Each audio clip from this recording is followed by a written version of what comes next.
ఈ వీడియోలో Samsung A9 X110 model all apps అంటే U1 నుంచి U7 వరకు ఏ బిట్ ఉన్న ఎస్పీ టూల్ వాడి ఎలా ఫ్లాష్ చేయాలో స్టెప్ బై స్టెప్ చూపిస్తాను. ఆల్రెడీ ఫైల్స్ అయితే గ్రూప్లో మనం ప్రొవైడ్ చేసాము.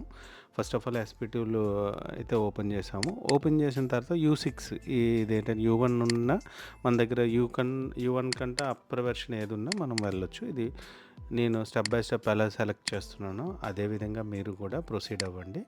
ఎటువంటి బ్రికింగ్ అయితే ఛాన్సెస్ ఉండదు. First of all format all plus download. ఇప్పుడైతే ట్యాబ్ టర్నప్ అయితే చేసి ఎటువంటి బటన్స్ అయితే ప్రెస్ చేయకుండా డౌన్లోడ్ అనే దాన్ని మనం క్లిక్ చేస్తే ఆల్రెడీ మనం కావాల్సిన ఫార్మేట్ ఆల్ డౌన్లోడ్ సెలెక్ట్ చేసాం కనుక జస్ట్ ఏ బటన్ ప్రెస్ చేయకుండా కనెక్ట్ చేస్తే first of all format plus all అవుతుంది. ఇలా ఎర్రర్ వచ్చిన ప్రాబ్లం లేదు. తర్వాత next download only, then click the download button. మళ్ళీ ఒకసారి డిస్కనెక్ట్ చేసి రీకనెక్ట్ చేస్తే కొద్ది టైం అయితే ఇది ప్రాసెస్ అండి. ఈ ప్రాసెస్ అయ్యి ప్రాపర్గా అవ్వాలి, మధ్యలో ఇంటరప్ట్ అవ్వకుండా మీరు వెయిట్ చేయాలి.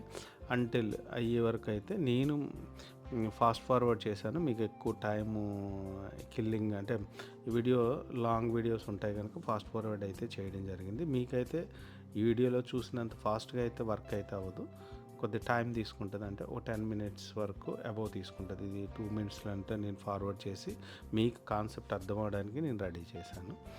ఇది అయిన తర్వాత ఓకే, మనకి ఫ్లాష్ టూల్ ఎస్పీ ఫ్లాష్ టూల్తో అయితే పని అయిపోయింది.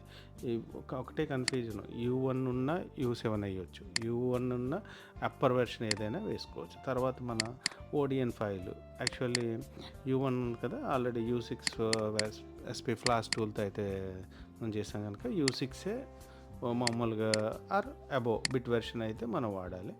దీనికి U6ఏ నేను వాడడం జరిగింది.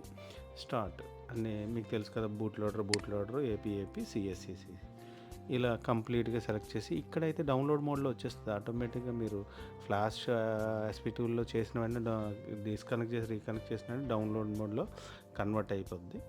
ఇవి అయిన తర్వాత ఓడిఎన్ ద్వారా అందరికీ తెలుసు, మన స్టూడెంట్స్ అందరికీ ఎలా ఫ్లాష్ చేయాలో. ఇలా అయితే ఫ్లాష్ చేసిన తర్వాత డివైస్ అయితే ఆల్ యాప్స్కి అయితే కన్వర్ట్ అయింది. ఈ విధంగా ఎటువంటి ప్యానిక్ లేకుండా మన స్టూడెంట్స్ ఎవరైనా ఇలా కన్వర్ట్ చేసుకోవచ్చు.